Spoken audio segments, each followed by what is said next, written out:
Pessoal, tô de volta, Canal Brasil Notícias, de 20 de junho de 2020, hoje é sabadão. Bom, eu diria para vocês aproveitarem as férias, mas nós estamos de férias há quanto tempo mesmo já?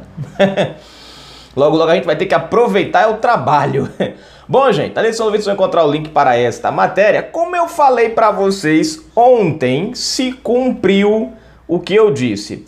Alexandre de Moraes resolveu prorrogar a prisão de Sarah Winter. Isso mesmo depois do juiz lá ter determinado, ter arquivado o inquérito que realmente mantinha. Mas tudo bem, o STF é o todo-poderoso, está acima de todo mundo. Vamos à matéria. Antes de mais nada, na descrição do vídeo tem conta bancária. Se você curte o nosso canal, gosta do nosso trabalho, seja um apoiador e seja um colaborador. Se inscreve, comenta, aperta o sino das notificações, tá certo? Para você receber os nossos vídeos e não esquece de compartilhar. Olha só, Alexandre prorroga a prisão de Sarah Winter e mais 5 do 300 do Brasil. Eu fico olhando, gente, eu fico me perguntando, cadê o pessoal dos antifas? Os caras queimaram bandeira, os caras rasgaram bandeira, os caras quebraram tudo, o cara só foi ouvido e liberado. Simples assim. Simples assim. A pedido da Procuradoria-Geral da República, o ministro Alexandre de Moraes, do Supremo Tribunal Federal, decidiu nesta sexta-feira, 19, prorrogar por mais 5 dias a prisão da militante bolsonarista Sarah Winter e de mais 5 integrantes do grupo 300 do Brasil. Eu tô me perguntando o que a PGR tá fazendo também, gente, porque eu já prestei atenção que a prisão foi pedido da PGR e o prorrogamento também foi pedido da PGR. Eu queria entender o que está passando na cabeça do pessoal da PGR. Eu estou querendo compreender, mas vamos tocar o barco. Líder do movimento, Sarah está presa desde a última segunda-feira, 15. Cadê? Aqui. Os 6 ativistas são investigados no âmbito do inquérito que apura a promoção e o financiamento de atos antidemocráticos. De acordo com a PGR, as ações enquadram-se em crimes previstos na Lei de Segurança Nacional, ou seja, porque protestaram, porque soltaram foguete, né? Tipo, hackear o telefone de presidente da República, de ministros, isso não se enquadra em crime. Colocar foto do presidente com suástica nazista também não se enquadra em crime. Ameaçar o presidente de morte também não se enquadra em crime. Só se enquadra em crime dizer que quer que o STF feche. Isso é um crime. Com validade de 5 dias, os mandados de prisão expirariam nesta sexta, ontem, conforme apurou o Cruzoé. A PGR e o STF pediram atenção com os militantes para que eles não sofram qualquer risco de rejeição pelos demais detentos na cadeia. Brincadeira, né?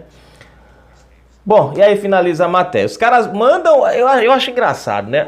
Não tem nenhum julgamento da menina, não tem nenhuma sentença, ainda não foram produzidas as provas, ou pelo menos reveladas as provas, e ela já está presa. É esse tipo de coisa que eu não consigo entender, gente. É isso que eu não consigo entender. Como eu já falei no começo do vídeo pra vocês pegam o negócio dos antifas, os caras estão em vídeos detonando tudo, destruindo tudo, rasgando a bandeira nacional, que é um crime. E você não vê ninguém mais fala. Eu acho que só eu falo, que até eu vou parar de falar também, porque acho que só eu que falo disso aqui. Acho que só eu tô falando desse negócio. Parece que só eu lembro disso, né? Mas a Sarah Winter, não vou mentir pra vocês, eu não gosto muito do acampamento 300, não gosto muito dela, mas tenho que dar o braço a torcer que o que estão fazendo com ela, né, e com os outros 5 ativistas e com aqueles outros 2 que foram lá na frente, eu acho que os 5, acho que envolve, eu não sei se envolve aqueles 2 que foram presos lá a mandado do Alexandre de Moraes, né? Enfim, agora que o Alexandre de Moraes tem o aval da Suprema Corte, né? Você vê que o inquérito, gente, é tão frajuto, tão nada a ver, tão violento contra a Constituição, que foi preciso votar. Só o fato de votar para determinar a sua veracidade, a sua base Só o fato de votar isso já mostra que o inquérito é fraudulento. Porque é um inquérito que ele tá... Não precisa você votar. Se ele respeita a Constituição e respeita o Código Penal, ele já é de fato um inquérito válido. Agora, se ele desrespeita a Constituição, se ele rasga a Constituição, se ele usurpa os poderes, as atribuições dos poderes, como esse daqui, e tem atos, né, ditatoriais de um tribunal de exceção, ele por si só não tem nada de votação. Ele já era para ser rejeitado. Não, mas votaram. O fato de votar foi só o seguinte: vamos só votar para todo mundo concordar que essa porcaria, que esse lixo vale e que todo mundo tá contra o Brasil. Pronto, é mais ou menos isso. Porque já pensou? Você vai votar um inquérito? Cara, o inquérito tá baseado o inquérito é construído em cima de um como é que eu posso dizer? De uma estrutura.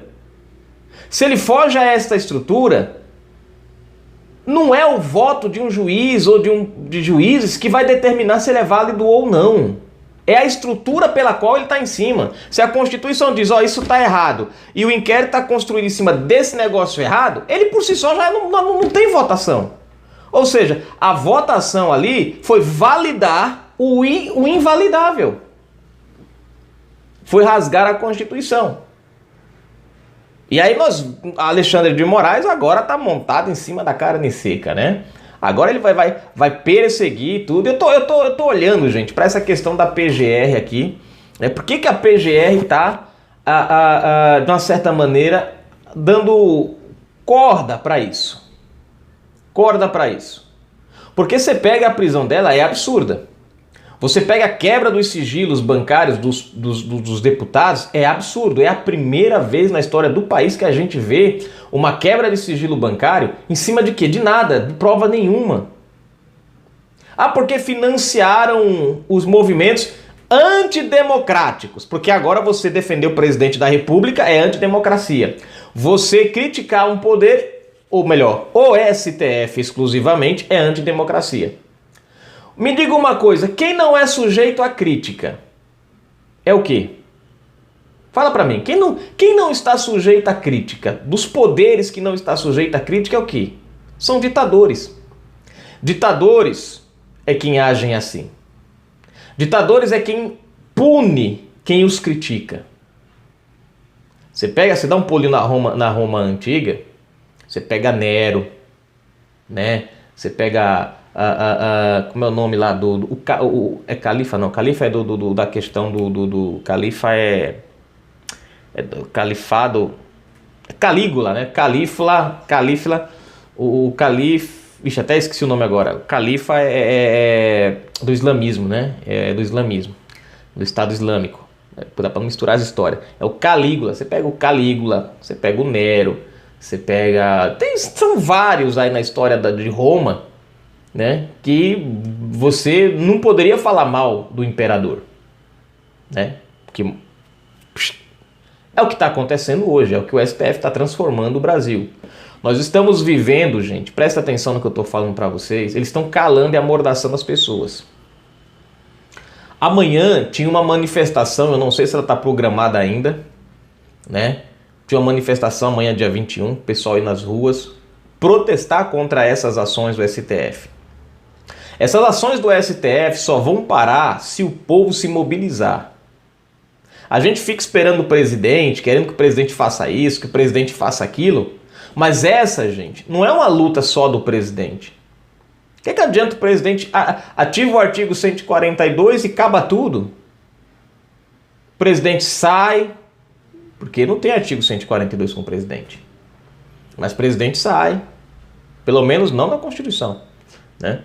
Aí o presidente sai,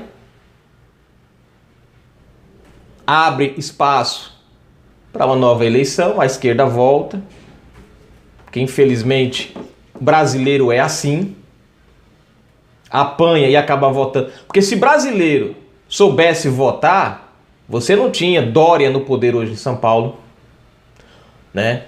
O Rio de Janeiro a gente não culpa, porque o Wilson Witzel, esse daí, né, não tem nem como culpar o pessoal do Rio de Janeiro. Infelizmente é azar mesmo. Você vê o Maranhão, PCdoB. Cara, votar num partido do PCdoB para governar um estado é você pedir para ser oprimido pelo comunismo, caramba. O nome do partido já diz. Partido Comunista do Brasil, a porcaria de uma foice e de um martelo no coisa lá. Na Bahia, o Rui Costa. Os caras votaram no PT. Viram que o PT quebrou o país.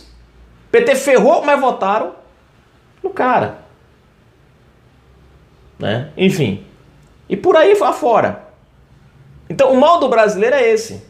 A gente quer corrigir o Brasil com o artigo 142 e não percebe que vai abrir espaço para uma nova eleição e vai abrir espaço para vir uma nova ideologia petista disfarçada para tomarem o poder e depois, bau, já era. Sabe qual é a diferença do povo de hoje para o povo de 64 que pediu o artigo 142 naquela época e os militares atenderam? Sabe qual é a diferença? É o empenho do povo. Essa é a diferença. O povo de hoje quer artigo 142, mas não quer sair de casa. O povo de hoje quer artigo 142, mas não quer brigar ao lado do presidente até as últimas consequências, até o último minuto. Esse é o problema do Brasil de hoje. O Brasil de 64 não só pediu os militares, foi para as ruas. A diferença, e outra diferença que tinha naquela época. O povo foi para as ruas contra o presidente. Se eu não me engano, era João Goulart, se me falha. Não, João Goulart, meu Deus. Eu não estou lembrado agora do nome do presidente. Me fugiu. Acho que era ele. Era ele? Não.